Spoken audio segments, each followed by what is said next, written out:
Ngqongqongqo, ngiyabonga kungivulela nasi isinkwa sakho selusuku. Vuka udle encwadzini yaNumeri sahluko 17 verse 8. Ngelilanga lelilandzelako Mose wangena ethendeni lebufakazi kuleli bhokisi lesivumelwane. Wakhandza kutsi indvuku ya-Aaron leyayimele sive semaLevi yayingakahlumi kuphela, kodwa yaze yaba nemidvumba, yachakaza yatsela titselo tema-alimondi. Lendzaba lenze angiyente ibe yimfishane ngekukukhanyisela kutsi kulesive saka-Israyeli umsindvo lebewukhona wabindziswa ngekutsi baholi labachamuka etindlini letilishumi taka-Israyeli balethe tindvuku ngamunye nangamunye wabo. Cabanga induku iphulwe esihlahleni, kusho kutsi seyifile ngoba seyisuswe la itfola kuphila khona. Letinduku tayawubekwa embi kwebukhona baNkulunkulu. Ngakusasa ekuseni matiyawuhlolwa tindvuku letibekwe tifile tiphuliwe esihlahleni, makatsi Mose uyativula, wakhandza kutsi indvuku ya-Aaron lobekachamuka endlini yaLevi yona beyitsele netitselo iluhlata, tonke letinye tomile. Indlu yaLevi, ligama lelithi Levi lisho kunamathiselwa, lisho lokuhleta indzaweni tsite, attached.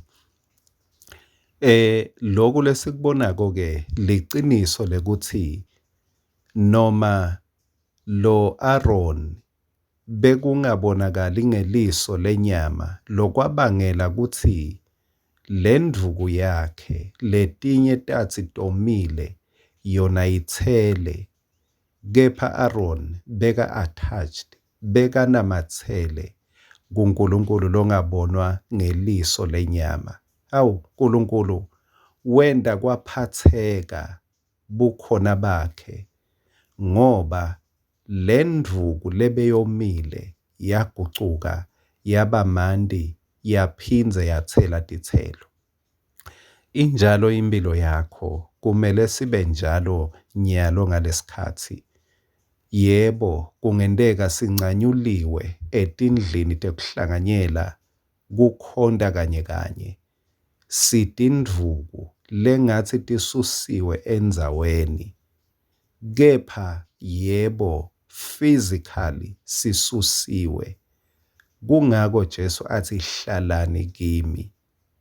Kuhlala kwakho kuJesu akusuba yintfo lebeyibonakala ngekuya esontveni nyalo sikhatsi lesihle sekuthi kubonakale kutsi titselo takho tekukholwa, imisebenti yakho lemihle yekukholwa bewungayendiswa sakhiwo selisontfo, bewungayendiswa yindzawo lebonakalako, kepha imisebenti yakho lemihle yekukholwa itawuchubeka ichakaze, kutawuchubeka kutfolakale tento letifresh, ngeke ulate etentweni letinhle tekukholwa noma ngabe kuhlanganyela sekulatile, kepha titselo takho titawuhlala tifresh, imisebenti yakho yekukholwa iyawuhlala ifresh, iminikelo yakho iyawuhlala ifresh, imithandazo yakho iyawuhlala kufresh.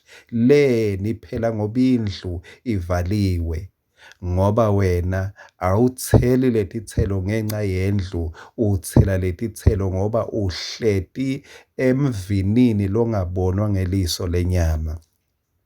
Wena ungileligala lelithathelwa endlini yebupristi, wena ubupristi bebukhosi, wena u-attached. Njengaloko ligama lelithi Levi lisho attached, kuLevi kuchamuka abapristi, nawe ungumpristi wophezu konke ngenxa yaJesu Kristu. Ngenxa yokuthi wena uhleti kuJesu kungabonakali ngeliso lenyama, tithelo takho leti-fresh ngito leti tawubonakalisa ukuthi hhayi usehleti kuJesu, ohlezi kuyona akanawukwesaba. Akushintshi lutho noma sekungathatha iminyaka kumbe kungahlanganyelwa, kepha tithelo tiyawusolo tibonakala ti-fresh leni ngoba ngihleti kuye Jesu Kristu. Leli gala lelinguwe liyawubonakalisa kuchakaza netithelo ngoba uhleti eqinisweni lelinguJesu Kristu. Amen.